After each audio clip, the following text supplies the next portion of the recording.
Të nderuar televizionistë, përshëndetje, unë jam Flutur Akasa dhe do t'jemi bashkë në këtë edicion informativ këtu në Drita Televizion. Ju njohim me zhvillimet e ditës. Belinda Balluku nuk ushtron më detyrën si zëvendës kryeministre dhe ministre e infrastrukturës pasi pezullimi i saj nga gjykata e posaçme mbetet në fuqi. Gjykata kushtetuese nuk arriti shumicën për ta rrëzuar vendimin duke u ndarë 4-4 për kërkesën e kryeministrit Edi Rama. Sipas ligjit, në rast të barazim votash, kërkesa konsiderohet e refuzuar dhe masa e pezullimit mbetet në fuqi. Vendimi i gjykatës kushtetuese riktheu në fuqi pezullimin nga detyra e zëvendës kryeministres dhe ministres së infrastrukturës Belinda Balluku pas një ndarje të barabartë të votave midis gjyqtarëve, edhe pse gjykata nuk arriti të vendosë përfundimisht mbi konfliktin e kompetencave mes qeverisë dhe GJK-s, ligji përcakton që kërkesa e kryeministrit për rrëzimin e pezullimit të Ballukut quhet e refuzuar kur votat ndahen 4-4. Ky zhvillim ligjor hap mundësinë që kuvendi të shqyrtojë kërkesën e SPAK për heqjen e imunitetit dhe ministres dhe marrjen e masave të tjera të sigurisë ligjore. Kreu i grupit parlamentar të Partisë Demokratike Gazmend Bardhi shkroi se pas mbledhjes së Këshillit të Imunitetit duhet kaloj kërkesa e SPAK-ut për votim në seancën plenare të së njëjtës. I bëi thirrje kryetarit të kuvendit të njoftojë menjëherë mbledhjen urgjente të hënën të Këshillit të Mandateve dhe përfshirjen të enjte në seancën plenare të kërkesës për dhënien e autorizimit për heqjen e imunitetit për ish-zëvendës kryeministren dhe ish-ministren Belinda Balluku. Opozita reagoi gjithashtu në blok, duke hedhur akuza ndaj mazhorancës se është kthyer në pengesë për drejtësinë. Mazhoranca u kthye në mburoj politike duke refuzuar të zbatojë një vendim të një gjykate kundër korrupsionit. Sot, pas vendimit të gjykatës kushtetuese, nuk ka më asnjë justifikim. Vendimi mund të jetë procedurial, por detyrimi për të zbatuar ligjin është politik dhe moral. Belinda Balluku vazhdon të jetë e përfshirë në hetime të ndryshme, përfshirë tenderin e tunelit të Llogaras, Unazën e Madhe dhe procedurat të tjera tenderuese, duke bërë që shqyrtimi i imunitetit të saj të ketë rëndësi të madhe për zbatimin e ligjit. Kreu i Partisë Demokratike Sali Berisha përshëndeti 4 gjyqtarët e gjykatës kushtetuese që votuan kundër ankimimit të kryeministrit të vendit Edi Rama. Sipas tij, vendimi rrëzoi përpjekjen e mazhorancës për të mbrojtur zëvendës kryeministren Belinda Balluku. Berisha paralajmëroi se ndërhyrjet politike në drejtësi po dëmtojnë procesin e integrimit të Shqipërisë në Bashkimin Evropian. Kryetari i Partisë Demokratike Sali Berisha reagoi pas vendimit të fundit të gjykatës kushtetuese, duke e cilësuar si një goditje për përpjekjet e kryeministrit Edi Rama për të ndërhyrë në proceset ligjore. Përmes një komunikimi në rrjetet sociale, ai falenderoi 4 gjyqtarët që votuan kundër ankimimit të paraqitur nga qeveria, duke theksuar se kërkesa e mazhorancës nuk arriti të marrë shumicën e nevojshme. Në këtë kuadër, unë vlerësoj qëndrimin e atyre gjykatësve, të cilët me guximin e tyre rrëzuan një kërkesë që ishte baras me grush shteti kundër shqiptarëve. Natyrisht, gjykata ka mëkatin e madh, sepse i dha Lubi Ballukut mbi 2 muaj kohë të fabrikojë dhe të falsifikojë çdo dokument. Por, siç thot fjala, më mirë vonë se kurrë, me atë ndarje 4-4, të paktën vendimi kërkesa e Edi Ramës nuk u miratue dhe përfundoi në kosh të plehrave. Në vijim, lideri i opozitës akuzoi mazhorancën socialiste se nuk do të lejojë heqjen e imunitetit të Ballukut pavarësisht kërkesave të SPAK, duke e cilësuar qeverinë si një organizatë kriminale në pushtet. Uluziu ndje, do ta ndryshojmë, tha, reformën e drejtësisë, do të ndryshojmë ligjet. Dhe kjo ndodh sepse kemi të bëjmë, do të kërkojmë mirëkuptimin tuaj dhe të qytetarëve. Ne kemi të bëjmë me një organizatë të vërtet kriminale, me në krye Edi Ramën. Berisha shkoi më tej, duke pretenduar se situata ka alarmuar dhe partnerët ndërkombëtar dhe se vendimet e fundit të qeverisë mund të ndikojnë negativisht në procesin e negociatave për anëtarësimin e Shqipërisë në Bashkimin Evropian. Disa kancelari, por edhe vetë Komisioni Evropian, do të jemi ta marrin në mënyrën më serioze këtë qëndrim, këtë grush shteti që Edi Rama përpiqet të bëjë. Ta marrin në mënyrë të tillë serioze, sa që në opsionet që kanë përpunuar edhe opsionin e pandëgjuar ndonjëherë në historinë e Bashkimit Evropian të zhbërjes së plot të procesit të integrimit të Shqipërisë. E di ç'do thotë zhbërje plot? Do thotë anullim i të gjitha marrëveshjeve, vizave, stabilizim asociimit, pranimit kërkesë për anëtarësim, statusin e kandidatit, do të thotë rikthim në Shqipërisë, ku ishte në vitin 96. Në të njëjtën dalje, kreu i Partisë Demokratike komentoi dhe emërimin e ish-deputetit demokrat Dashnor Sula në postin e krye-inspektorit përgjithshëm, duke kritikuar këtë lëvizje si një akt tradhtie politike. Në qoftë se tradhtia ndaj dheut quhet tradhti e lartë, edhe tradhtia ndaj idealeve më të shenjta të demokracisë nuk kapset mos quhet tradhti e lartë. Ju them ju që ne do ndahemi me. Ne nuk duam më kurrë në gjirin tonë shërbëtor të Edi Ramës. Në përfundim, Berisha u bëri thirrje qytetarëve të bashkohen me opozitën në protestën e paralajmëruar për 10 shkurt, duke cilësuar atë si një reagim qytetar kundër qeverisjes së Edi Ramës. Gjykata kushtetuese riktheu në fuqi masën e pezullimit nga detyra për zëvendëskryeministren dhe ministren e infrastrukturës Belinda Balluku pas ndarjes së votave 4-4.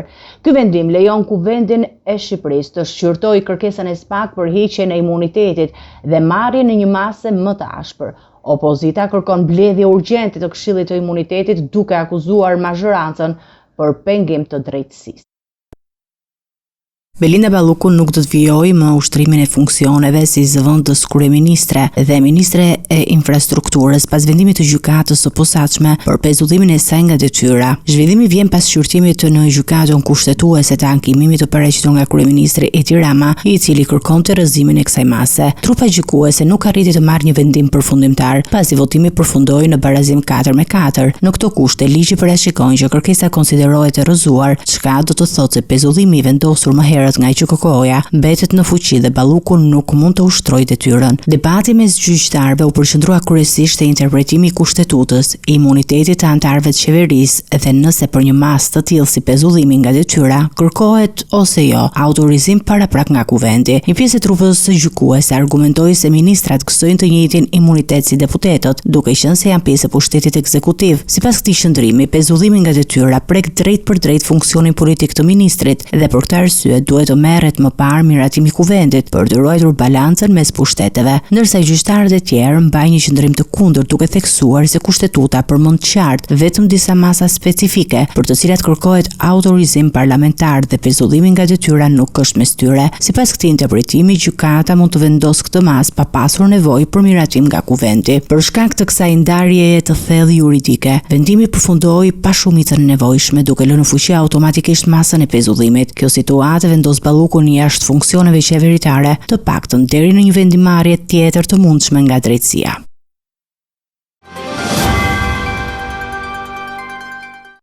Icim me të tjera informacione, për të 6 ditë me radhë banorët e rjollit në Velipoj protestojnë kundër ndërtimit të resortit të biznesmenit Bashkim Ulaj, duke bllokuar punimet dhe u përballur me policin.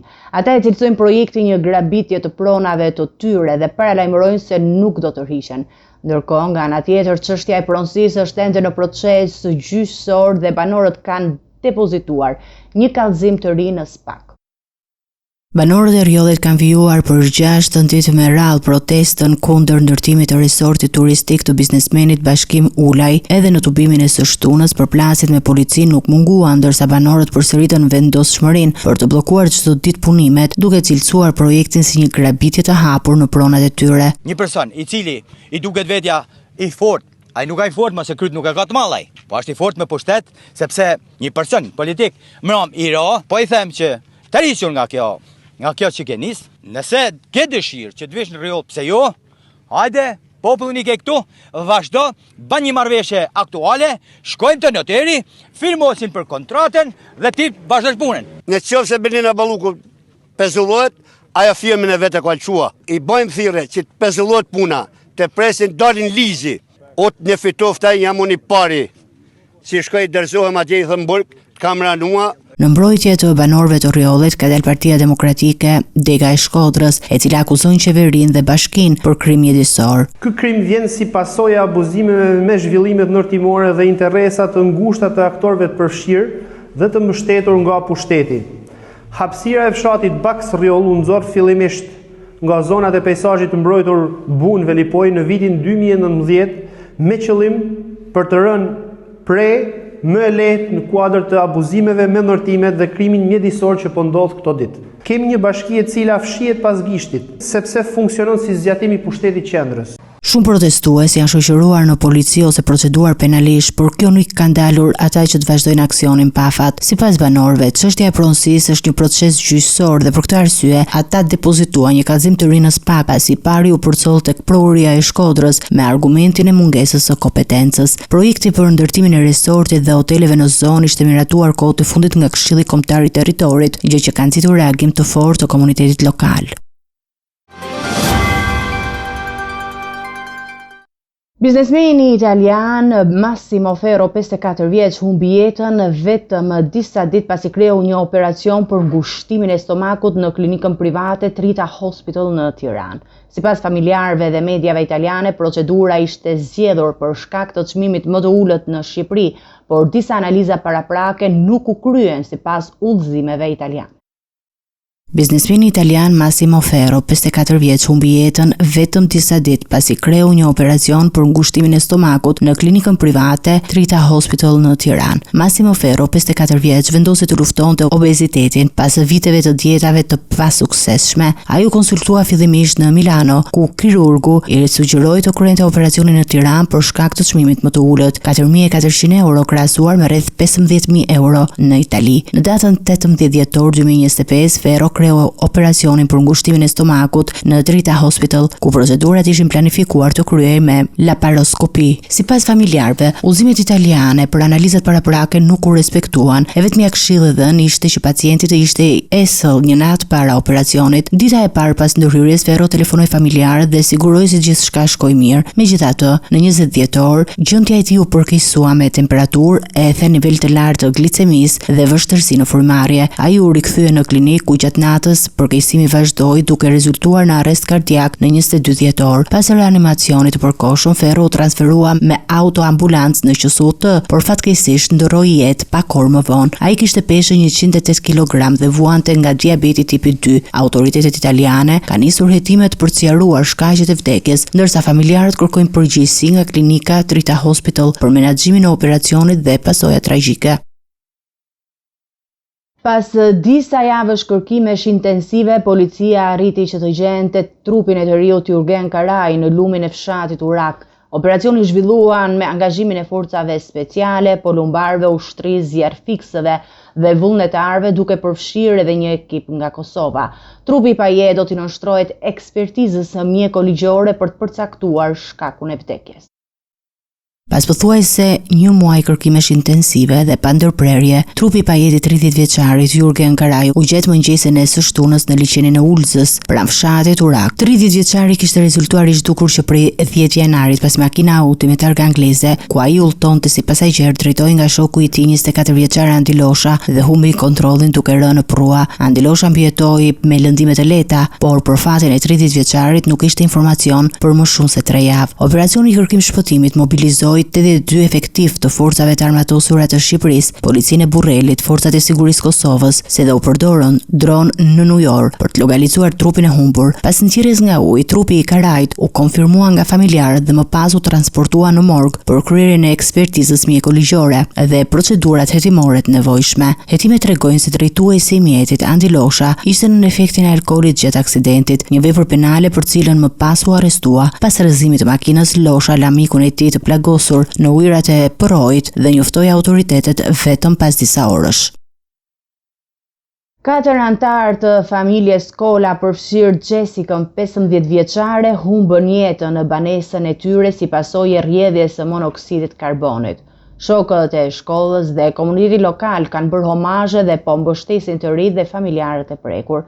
Autoritetet kanë nisur hetimet ndërsa banesa mbetet e sekuestruar dhe do të kryhet autopsia. Mbrëmjen e së mërkurës, një tragjedi goditi komunitetin e Kampanorit, ku 4 antarë të familjes Kola, babai Arti, nëna Jonida, djali Hajdar dhe vajza Jessica, 15 vjeçare, humbën jetën nga thithja e monoksidit të karbonit. Shokët e shkollës dhe komuniteti lokal organizuan homazhe spontane duke shprehur dhimbjen e thellë për humbjen e të rinjve, ndërsa institucionet shkollore aktivizuan mbështetje psikologjike për nxënësit e prekur. Vëllai i kryefamiljari Durim Kola ka qenë ndër të parët që mbriti në banesë bashkë me karabinierët tjerët në përpjekje për të shpëtuar të afërmit, por edhe ai u shtrua në spital për shkak të ekspozimit ndaj monoksidit dhe u kthye në shtëpi të enjten, jashtë rrezikut për jetën, por i tronditur thellësisht. Hetimet e prokurorisë po vazhdojnë ndërsa banesa mbetet e sekuestruar. Ngjarja dyshohet të ketë ndodhur në orët e darkës, teksa familja ishte ulur për të darkuar, pa e ditur se po përballej me një rrezik fatal. Autoritetet nuk kanë regjistruar persona të dyshuar, por kanë hapur një dosje për vrasje nga pakujdesia.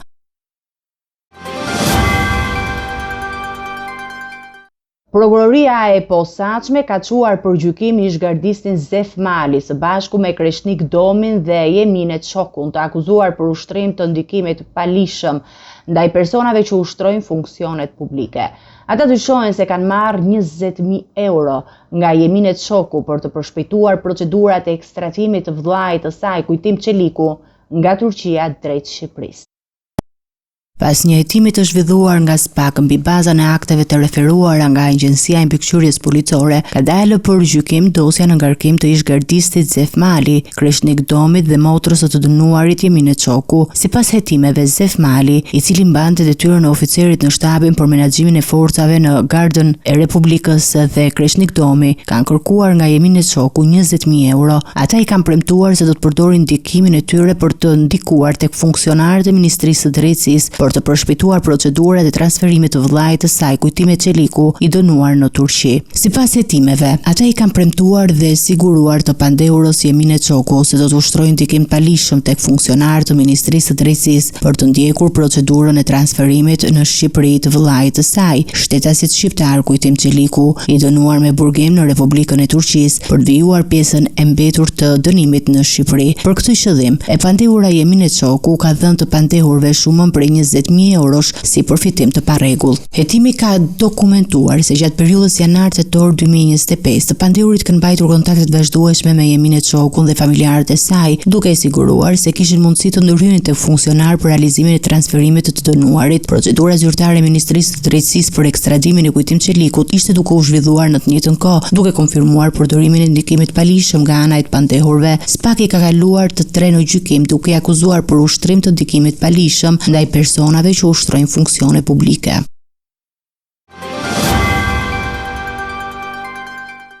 Të nderuar teleshikues, do të njihemi me parashikimin e motit.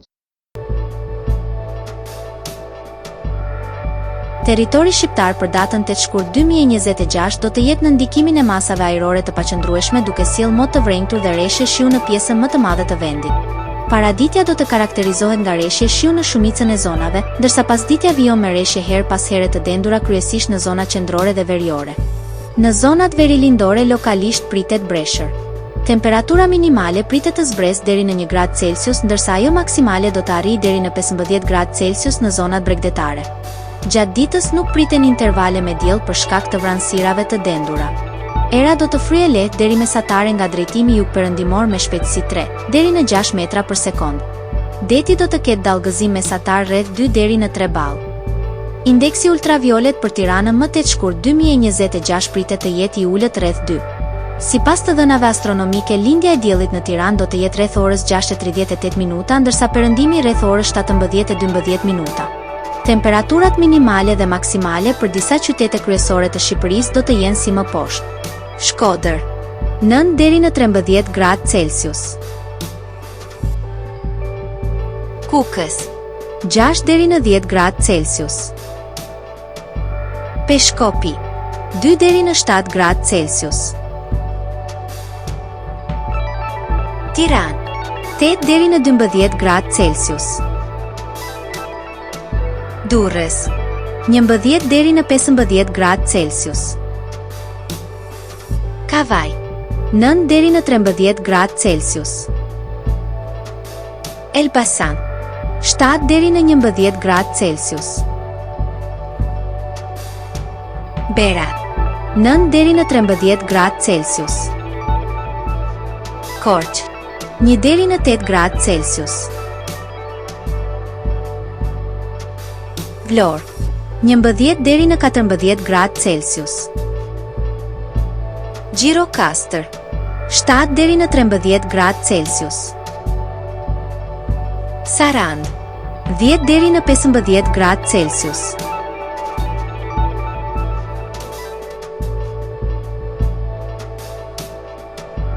Territori i Kosovës për datën 8 shkurt 2026 do të jetë në ndikimin e vranësirave me reshje shiu në disa zona, ndërsa pjesa tjetër do të ketë mod pjesërisht të vrenjtur.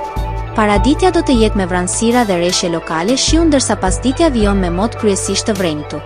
Temperatura minimale pritet të zbresë deri në 1 gradë Celsius, ndërsa ajo maksimale do të arrijë deri në 11 gradë Celsius. Era do të fryejë lehtë nga drejtimi jugor me shpejtësi 2 deri në 4 metra për sekond. Indeksi ultraviolet për Prishtinën më 8 shkurt 2026 pritet të jetë i ulët rreth 2. Sipas të dhënave astronomike, lindja e diellit në Prishtinë do të jetë rreth orës 6:35 minuta, ndërsa perëndimi rreth orës 17:04 minuta. Temperaturat minimale dhe maksimale për disa qytete kryesore të Kosovës do të jenë si më poshtë. Mitrovica 3 deri në 10 gradë Celsius. Podujev 1 deri në 8 gradë Celsius. Skënderaj 3 deri në 9 gradë Celsius. Pej 3 deri në 9 gradë Celsius. Prishtinë 3 deri në 8 gradë Celsius. Gjakov 2 deri në 11 gradë Celsius. Malishev 4 deri në 10 gradë Celsius. Gjilan 1 deri në 8 gradë Celsius. Ferizaj 3 deri në 9 gradë Celsius. Kaçanik 3 deri në 7 gradë Celsius. Suhare 3 deri në 10 gradë Celsius. Prizren 2 deri në 9 gradë Celsius. Të nderuar televizionistë, ishte gjithçka e përgatitur në këtë edicion informativ. Për më shumë zhvillime klikoni në faqen tonë zyrtare drita.tv. Mund na ndiqni edhe në rrjetet sociale, Facebook, Instagram, YouTube, ku jemi me përditësime në çdo kohë. Vazhdoni të qëndroni në shoqërinë e televizionit Drita. Bashkë miru takofshim në edicionin e ardhshëm.